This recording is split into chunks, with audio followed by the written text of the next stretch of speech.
अब यहाँ पर देखना है ना कि सबसे पहले देखो, इधर देखो थोड़ा सा, गिवन दैट एक बार और समझा दे रहे, ए बराबर 5, एन बराबर कितना है 45, एस एन बराबर 400 और एन बराबर वाट और डी बराबर, यानी एन का मान और डी का मान क्या करना है, निकालना है। कोई दिक्कत?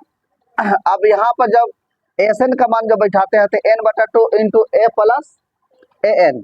अब यहाँ पर एस एन का मान 400, एन का मान नहीं दिया हुआ है, एन बटा 2 इंटू ए का मान, तो ए का मान कितना है 5 है।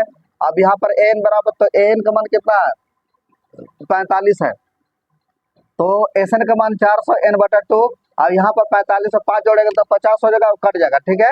तो 25 गुना 50, अब 25 में गुना करेंगे एन से तो कितना हो जाएगा 25 एन और बराबर यहाँ पर 400, तो एस 25 एन बराबर कितना हो गया 400, एन बराबर 400 बटा 25। अब यहाँ पर 400 बटा 25 है, तो 400 बटा 25 को हम काट दिए हम, तो कट जाएगा, तो कितना हो जाएगा 16 पचे 80, तो एन बराबर कितना है 16, एन बराबर ए प्लस इंटू एन घटा 1 इंटू डी, एन का मान कितना है 45 है, ए का मान कितना है 5 है, इंटू एन का मान कितना है 16 है कि नहीं। तो 16 घटा 1 इंटू डी का मान निकालना है, निकला कि नहीं निकला। अब यहाँ पर 45 प्लस में तो इधर लान के माइनस में, यहाँ पर कितना हो जाएगा 15 डी होगा कि नहीं होगा 15 डी, क्योंकि 16 में से घटाएंगे तो कितना हो जाएगा 15, 15 गुना करेंगे डी से तो कितना होगा डी होगा, ठीक है।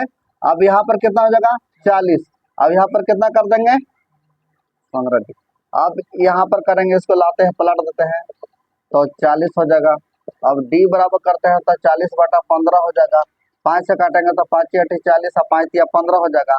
आंसर देखो कितना है, दोनों का आंसर आ गया 8 बटा 3, यानी कहने का मकसद है कि 8 बटा 3, और एक आंसर आया था, एक आंसर यहाँ पर आया और दूसरा का आंसर यहाँ पर आया।